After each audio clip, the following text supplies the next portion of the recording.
नमस्कार दोस्तों, आज के हमारे इस वीडियो में हम आपके लिए करवा चौथ व्रत की संपूर्ण कथा लेकर आए हैं। बहुत समय पहले की बात है। किसी साहूकार के 7 बेटे थे और उनकी एक बहन करवा थी। सभी सातों भाई अपनी बहन से बहुत प्यार करते थे, यहाँ तक कि पहले उसे खाना खिलाते, फिर स्वयं खाना खाया करते थे। एक दिन जब करवा चौथ का व्रत आया तो करवा अपने ससुराल से मायके आई हुई थी। शाम को जब भाई खाना खाने बैठे तो अपनी बहन से भी खाने का आग्रह करने लगे, लेकिन बहन ने बताया कि आज उसका करवा चौथ का निर्जला व्रत है और वह खाना चंद्रमा को अर्घ देकर ही खाएगी। अपनी बहन को भूख प्यास से व्याकुल देख सबसे छोटे भाई ने पहाड़ी पर जाकर एक दीपक जला दिया और उसे चलने की ओट में रख दिया। वापस आकर अपनी बहन से कहने लगा, बहन चांद निकल गया है, तुम अर्घ देकर खाना खा लो। करवा भागी भागी अपनी भाभियों के पास गई और कहने लगी, भाभी चलो चांद निकल गया, अर्घ देकर खाना खाते हैं। भाभियां सारी बात जानती थी। वो बोली, बाईसा अभी आपका चांद निकला है, आप अर्घ देकर खाना खा लो, हमारा चांद निकलने में अभी समय है।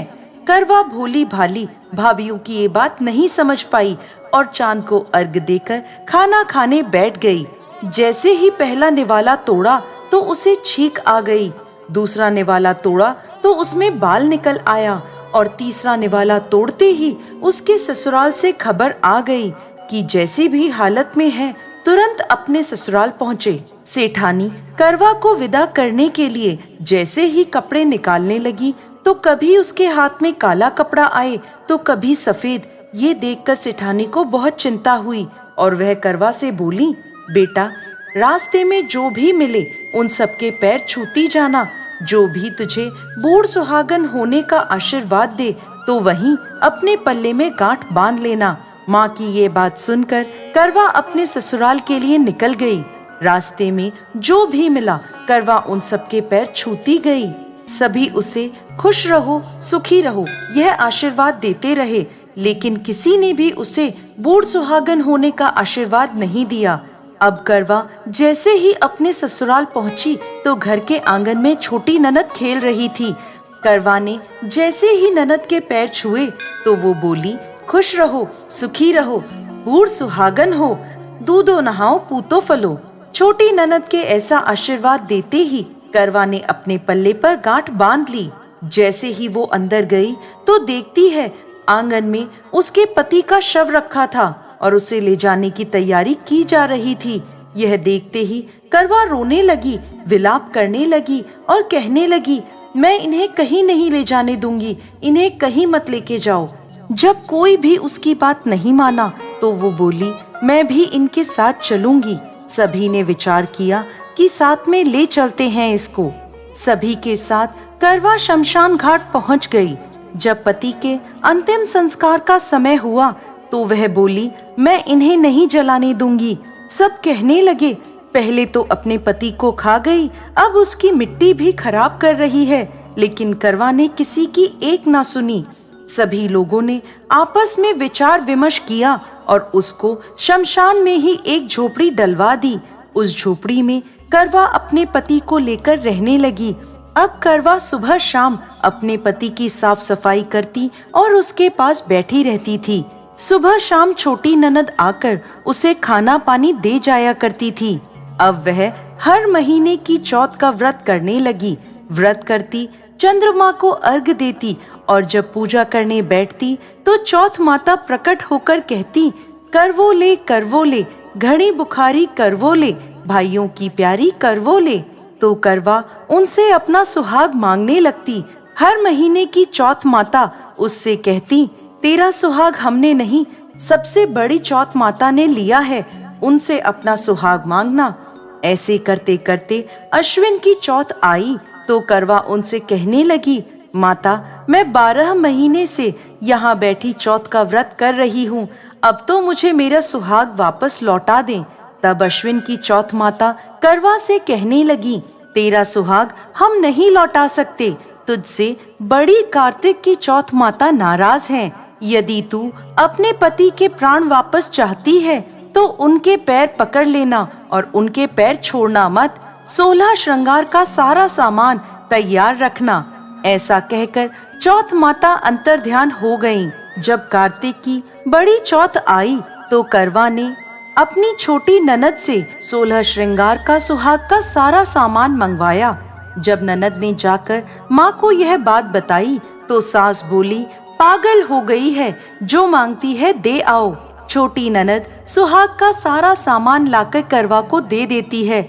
अब वह करवा चौथ का व्रत रखती है, चंद्रमा को अर्घ देती है और जैसे ही जोत करी तो चौथ माता उसके सामने प्रकट हुई और कहने लगी, करवो ले, घनी बुखारी करवो ले, 7 भाइयों की प्यारी करवो ले, दिन में चांद उगाने वाली करवो ले।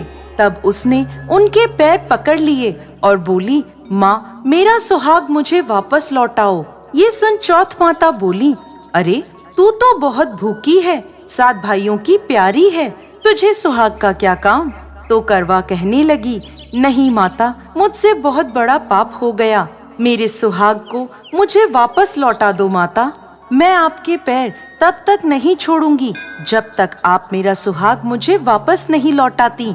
यह सुनकर चौथ माता ने करवा से एक एक कर सुहाग का सारा सामान मांगा और करवा उन्हें सारा सुहाग का सामान एक एक कर देती गई। तब चौथ माता उससे कहने लगी, तुझे जरूर व्रत करने की सारी विधि सब बात कोई समझा के गया है। तो करवा कहने लगी, माता मुझे तो हालात ने सब कुछ समझा दिया है, आप बस मेरा सुहाग मुझे वापस लौटा दें। तब चौथ माता ने अपनी आंखों से काजल निकाला, उंगलियों से मेहंदी और मांग से सिंदूर निकालकर उसे करवे में घोल दिया और उस जल से उसके पति को छींटा लगाया। छींटा लगते ही उसका पति जीवित हो गया। जाते जाते चौथ माता उसकी झोपड़ी पर लात मार गई, जिससे उसकी झोपड़ी महल में बदल गई। करवा के सब सुख आनंद हो गया। शाम को जब छोटी ननद भाभी के लिए खाना लेकर आई तो देखती है कि भाभी की झोपड़ी तो कहीं है ही नहीं, उसकी जगह एक बड़ा सा महल खड़ा है। उधर करवा खिड़की में बैठी छोटी ननद के आने की प्रतीक्षा कर रही थी।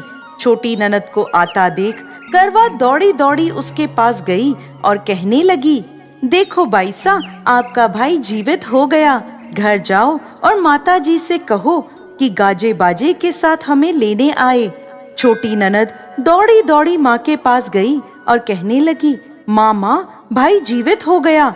माँ कहने लगी, अब तक तो वो भाभी ही थी, अब तेरा भी उसके साथ साथ दिमाग खराब हो गया है।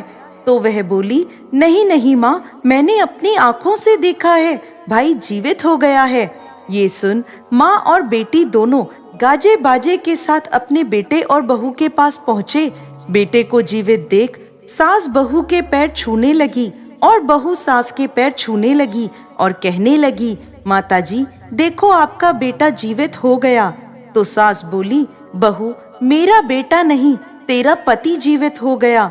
मैंने तो साल भर पहले ही इसका अंतिम संस्कार कर दिया था, ये तो तेरे भाग्य से वापस आया है। हे चौथ माता, जैसी पहले साहूकार की बेटी के साथ करी वैसी किसी के साथ मत करना, और बाद में जैसे करवा के पति को लंबी आयु दी वैसे ही इस कथा को कहने वाले, सुनने वाले और हुंकारा भरने वाले सब पर कृपा करना। जय चौथ माता।